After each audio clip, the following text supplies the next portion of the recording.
Hello friends, welcome to my channel amazing food. Friends, આજે આપણે બનાવવાના છે બટેટા અને નૂડલ્સની કટલેટ્સ. જી હા ફ્રેન્ડ્સ, આ કટલેટ્સને તમે આ બધી ચટણી સાથે લઈ શકો છો. અહીંયા લીલી ચટણી છે, લસણની ચટણી છે, ગોળ અને આંબલીની ચટણી છે, અથવા તો કેચઅપ સાથે પણ લઈ શકો છો. ફ્રેન્ડ્સ, અહીંયા હું કટ કરીને બતાડું છું કે અંદરથી આ કેટલું સરસ સ્ટફિંગ તૈયાર થયું છે. તમે જોઈ શકો છો ફ્રેન્ડ્સ, અહીંયા મેં નૂડલનું સ્ટફિંગ કર્યું છે. આ બનાવવામાં એકદમ ઇઝી છે ફ્રેન્ડ્સ, જરૂરથી ટ્રાય કરજો. અને આ દેખાવમાં પણ બહુ જ સરસ લાગે છે, એ જ રીતે ખાવામાં પણ ખૂબ જ સ્વાદિષ્ટ છે. તો પ્લીઝ ટ્રાય જરૂર કરજો. ચાલો બનાવીએ. અહીંયા મેં 1 વાટકી જેટલી નૂડલ લીધી છે, તેને બાફી લીધી છે. ત્યારબાદ તેમાં ટમેટા એડ કરીશું આપણે 2 ચમચી જેટલા, અને 2 ચમચી જેટલી ડુંગળી એડ કરીશું ઝીણી સમારેલી, અને 2 ચમચી જેટલી કોથમરી ઝીણી સમારેલી એડ કરીશું.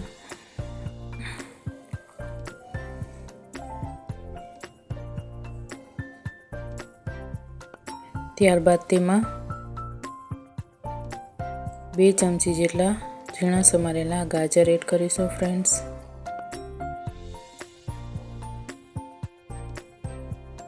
અને નૂડલ્સનો જે સાથે મસાલો આવે છે એ પણ એડ કરી દઈશું આપણે 1 ચમચી જેટલું. હવે મિક્સ કરી લઈશું.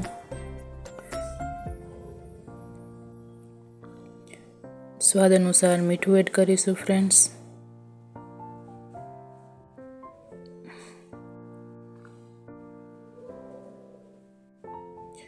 અને અહીં અમે આમચૂર પાવડર એડ કર્યું છે ચપટી જેટલું. તો સ્ટફિંગ આ રીતે મિક્સ કરવાનું છે ફ્રેન્ડ્સ. આ કટલેટ્સનું સ્ટફિંગ છે, તૈયાર છે સ્ટફિંગ. હવે આપણે અહીંયા ફ્રેન્ડ્સ મેં 4 થી 5 નંગ જેટલા બટેટા લીધા છે, મીડિયમ સાઇઝના. તેને બાફી છાલ કાઢી આ રીતે છૂંદો કરી લીધો છે. હવે આપણે તેમાં 1 ચમચી જેટલું ખાંડેલા આદુ મરચાં એડ કર્યા છે. અડધું મરચું અને કટકી આદું લીધું હતું, તેને ખાંડી લીધું હતું, તે એડ કર્યું છે. ચપટી હળદર લીધી છે, તે એડ કરી છે. અડધી ચમચી જેટલું મરચું પાવડર એડ કર્યું છે.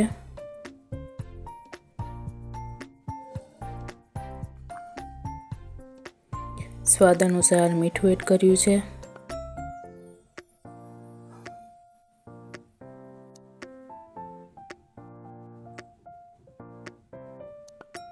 ચપટી આમચૂર પાવડર એડ કર્યું છે. 2 ચમચી જેટલા આપણે તેમાં કોથમરીના પાન એડ કરીશું ફ્રેન્ડ, ઝીણા સમારેલા. અને 5 ચમચી જેટલું આપણે તેમાં ગરમ મસાલા પાવડર એડ કર્યું છે.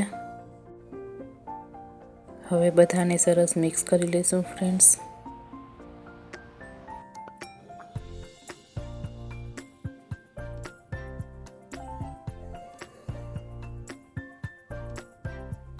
તો તૈયાર છે, માવો મિક્સ સરસ થઈ ગયો છે ફ્રેન્ડ્સ. હવે આપણે કટલેટ્સ બનાવવાનું શરૂ કરી દઈએ ફ્રેન્ડ્સ. આ રીતે માવાને લેવાનું છે. હવે આ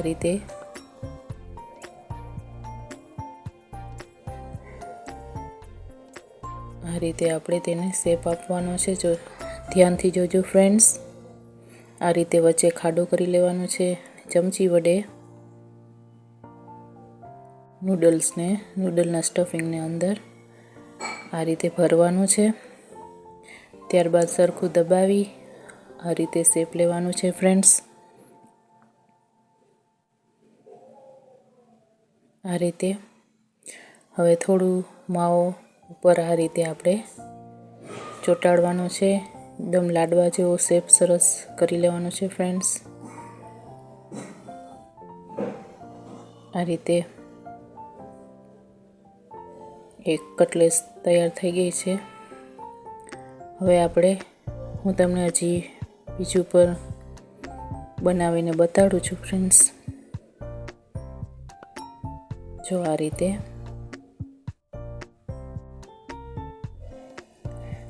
દબાવવાનું છે, વચમાં ખાડો આ રીતે કરવાનો છે।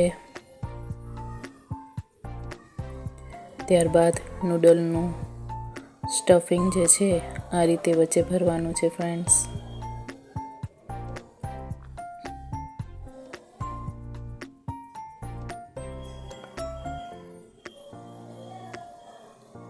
સરસ ગોળ શેપ આપવાનો છે આપણે। હવે આ રીતે ઉપર બીજો માવો ચોંટાડી દેવાનો છે અને લાડવા જેવો શેપ ગોળ રાઉન્ડ એકદમ સરસ શેપ આપવાનો છે।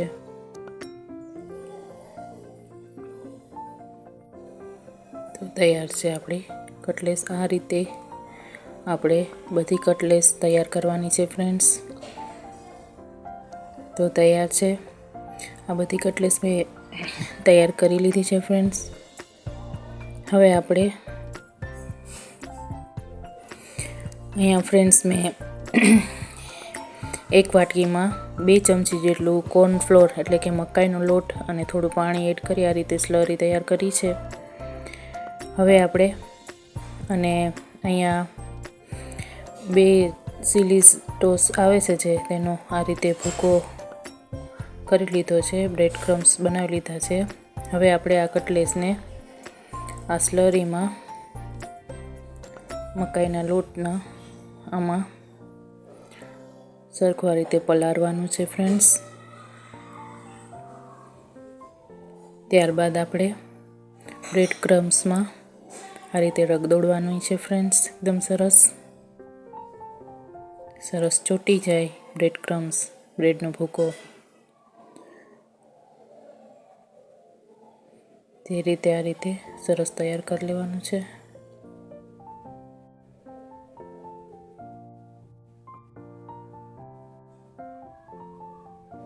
આ રીતે બીજી પર હું તમને કરીને બતાડું ફ્રેન્ડ્સ।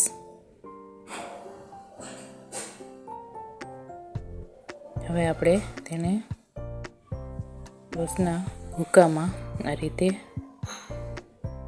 ચોંટાડવાનું છે। આ રીતે જ ફ્રેન્ડ્સ બધી કટલેસ આ રીતે જ તૈયાર કરવાની છે। તો ફ્રેન્ડ્સ અહીંયા મેં તેલ ગરમ કરવા મૂકી દીધું હતું। હવે આપણે મીડિયમ તાપે અહીંયા આ કટલેસને તરવાની છે ફ્રેન્ડ્સ।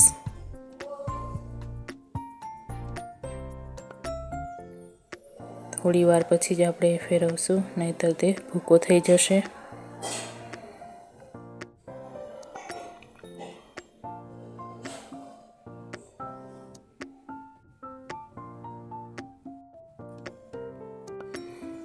હવે આપણે હળવા હાથે ધીરે ધીરે આ રીતે તેને પલટાવીશું ફ્રેન્ડ્સ।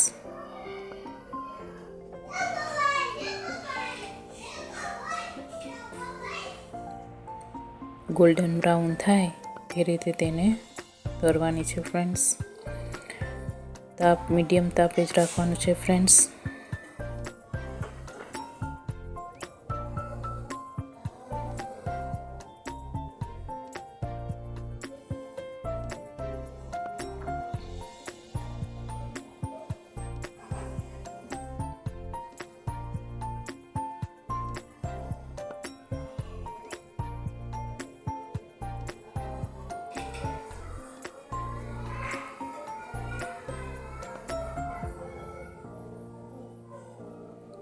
ફ્રેન્ડ્સ સરસ તળાઈ અને સરસ તૈયાર થઈ ગયા છે। જો આ રીતે કેવા સરસ લાગે છે ફ્રેન્ડ્સ। જો તમને અમારી વિડીયો ગમે તો પ્લીઝ લાઈક કરજો, તમારા ફ્રેન્ડ્સમાં ગ્રુપમાં શેર કરજો અને સબસ્ક્રાઈબ ના કરી હોય તો પ્લીઝ સબસ્ક્રાઈબ કરી લેજો। જો ફ્રેન્ડ્સ આ તૈયાર છે। હવે હું બીજી કટલેસ પણ આ રીતે તમને તળીને બતાડું છું ફ્રેન્ડ્સ. અહીંયા ગેસની ફ્લેમ મીડિયમ ફ્લેમ પર જ રાખજો ફ્રેન્ડ્સ, અને હળવા હાથે આને આપણે પલટાવવાની છે. તો આ રીતે આ કટલેસ પણ તૈયાર થઈ ગઈ છે, તમે જોઈ શકો છો ફ્રેન્ડ્સ. આ દેખાવમાં પણ ખૂબ જ સરસ લાગે છે, બાળકોને તથા મોટાઓને બધાને ખૂબ જ ગમશે અને ન્યૂ રેસીપી છે ફ્રેન્ડ્સ, તો પ્લીઝ ટ્રાય કરજો. જો ફ્રેન્ડ્સ આ રીતે મેં બધી કટલેસ તળી લીધી છે. તો ફ્રેન્ડ્સ તૈયાર છે બટેટા અને નૂડલ્સની કટલેટ્સ. તો ફ્રેન્ડ જો તમને આ કટલેટની વાનગી ગમી હોય તો પ્લીઝ લાઇક, શેર અને સબસ્ક્રાઈબ કરવાનું ભૂલશો નહીં. ફરી મળીશું નવી રેસીપી સાથે, ત્યાર સુધી રજા આપજો. આવજો. Thanks for watching.